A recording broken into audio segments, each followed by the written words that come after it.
শিশু দিৱসৰ উপলক্ষে উদযাপন কৰা সভাত উপস্থিত সভাপতি মহোদয় আৰু শ্ৰদ্ধাৰ শিক্ষাগুৰুসকল আৰু মৰমৰ ছাত্ৰ ছাত্ৰীসকল, আজি আমি এটি কোৰাছ পৰিৱেশন কৰিব লৈছোঁ।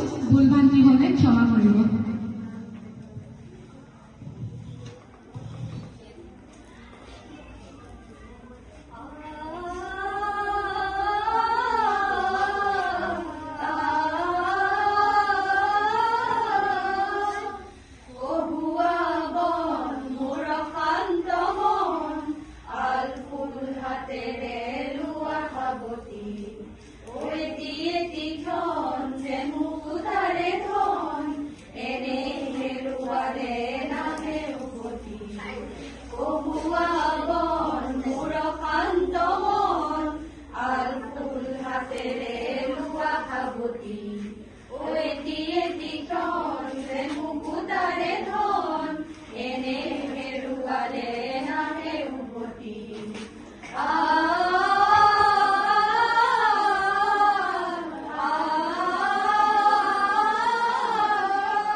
Al full hatere lua haboti